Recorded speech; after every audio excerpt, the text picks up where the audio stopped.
Hi, everybody. My name is Julie Schumann, and I'm going to be sharing on tort liability. First and foremost, I wanted to share what tort liability meant. It is the legal call to action to fix a wrong act. And so when it comes to teaching, there's kind of two major categories that tort liability could fall into. There are acts of intentional tort. Those are cases such as assault and battery, where we lay hands on our students, imprisonment, where we detain our students against their will, and defamation. That could be either where we say something slanderous about a student or vice versa. The second subset of tort liability cases are ones that are not as intentional. Negligence, that means that we are not providing the expected care to these students that the parents and the families would expect us to provide for them. The first of the 5 cases that I'm going to share today is the intentional tort liability, specifically assault and battery. And this is a case that was found in one of our readings. A substitute teacher who was administering a spelling test to an 8th grade class was kind of having trouble managing the behaviors in that room. When asking the students to leave one by one who weren't meeting those expectations, one student would not leave willingly, and that was Frame. So when they met eye to eye, he used physical force, grabbing the arm to help Frame be removed from the classroom, and this led to Frame falling and breaking his fall on the blackboard. Kind of reviewing this case in the lens of my own school, we are a school that encourages CPI training. It's a special training where we learn how to handle a child physically without hurting them, safely detaining them, and then, of course, it's protects us legally. So proactively, what we should be doing is training our entire staff to be CPI trained instead of just our student support monitor and administrators. That way we could help our students in these immediate cases, because unfortunately our protocol is that we have a student who's getting physical, we call somebody who is we call somebody who has this training to come down into our classroom, and then that person comes down and helps us. Unfortunately, life doesn't necessarily work at that speed. And so I think that as a staff, we do need to provide this training for all teachers who are on the front line of defense with our students, especially working in a school district where we do have high emotional needs. We have had to have students be detained.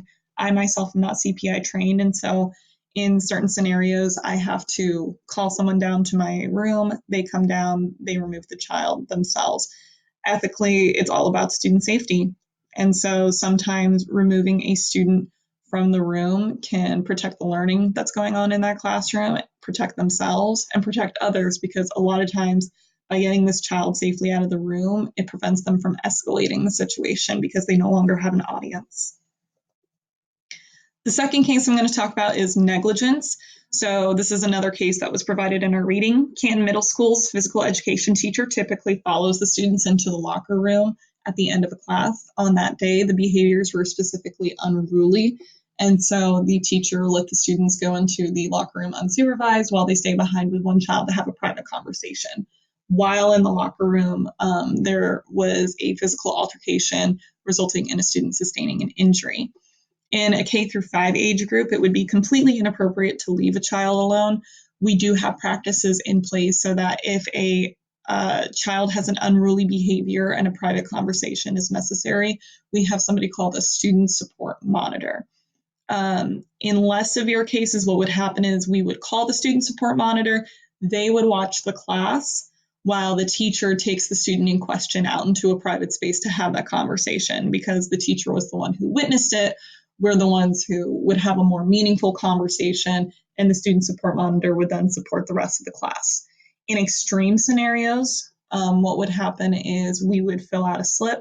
The student support monitor would come get the information from the slip and remove the child completely for us to stay with our class. It's an expected practice, and we need to continually train our teachers to do that. I think it's important to stay with the student who is needing that private conversation, just because I think that better builds the relationship. But I do think that there needs to be practices in place so that we're not leaving a group unsupervised and possibly in a situation that's unsafe. The third case is a case of defamation. A teacher was leading a class on oral storytelling and told a story about her child getting robbed by other students from another district. Months later, two students from her class took her to court because they said that in that conversation, the teacher was encouraging them to seek out that student that robbed her son and kind of avenge the wrongdoings against her son. If it was founded that the case was won by the teacher in the school district, the timing of the students bringing forth the stories that their teacher told really, unfortunately, led to them losing the case. So within our school, we require lesson plans to be submitted to our administrator, and I think that while the administrator is screening our lesson plans, for them to come across a story like that would be something for them to catch their eye and possibly lead to them to review the lesson plan with the teacher and say, maybe this isn't the most appropriate topic. I think in a K through 5 building with such an impressionable age, we should make the assumption that anything that we're telling those students that they should be doing, we should err on the side that they will do them because they respect the relationships that they have with their teachers. I think that proactively, we need to make sure that if any other person were to hear these stories, they would say something. If a child were to hear these stories, they would say something. Time was not on the side of the students in this court case, and they lost this court case because they felt that the students were bringing up these stories because they had gotten in trouble with the teacher a few months later, instead of really just at the core, this is not an appropriate story to tell the students. And I think a lot of the legal fees and just the all around trouble that the court brings could have been avoided if there was a more proactive conversation about what had happened in that classroom. I think that we shouldn't be teaching with the agenda that we want our students to do something on behalf of us. And I think that we should just make the assumption that whatever we do ask our students to do, we should be prepared that they will do them. The fourth case is a case of imprisonment. A child who was on a school trip had traveled state lines with a pack of cigarettes, which was considered contraband. When they got to the destination, they sent the child alone on a Greyhound bus for 30 hours from San Antonio, Texas to Illinois. The student did not win the case. The school district won the case because the student went onto the bus willingly without force. I think in a K through 5 building, it would be completely inappropriate for us to ask a child to leave a field trip unsupervised. We would very rarely ask a student to leave a field trip. More than likely, we'd ask them to just sit out of the activities of that field trip. That would be a more logical consequence. But if there was an extreme case where we would need the child to leave the field trip altogether, we would have a conversation with the parents, and the parents would get that child themselves. Before even taking a class trip, though, there needs to be a conversation with administration of what classifies as an act that's worthy of dismissing the child completely from the trip, and what is a plan of dismissal from the trip if they need to leave early. Ethically, I think that we should be concerned about the safety and the supervision of the student above whether or not that student has contraband. I don't feel that it's a logical consequence to have the student travel alone for 30 hours because they had cigarettes on them on the trip. I think that if student safety was the priority, this whole situation could be avoided. The last case I'm going to bring up is another case of negligence. A music teacher playing a game of London Bridge in their elementary class resulted in a child having a severe injury. That injury led to 50 stitches on their right eye and then permanent blurred vision.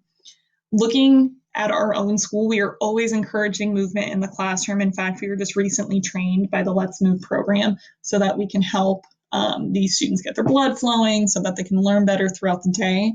But we also show examples of the types of appropriate games to play in the classroom. They're usually games that have very limited points of contact. They are not fast paced. They're making sure that students are not supporting their weight on one another. Administrators should actively review the lesson plans that are coming their way so that they can avoid dangerous games such as this one. Again, student safety is always our priority. And so we need to be sure that whatever we put forth in our classroom is not going to get our students hurt and ultimately get ourselves into trouble as well.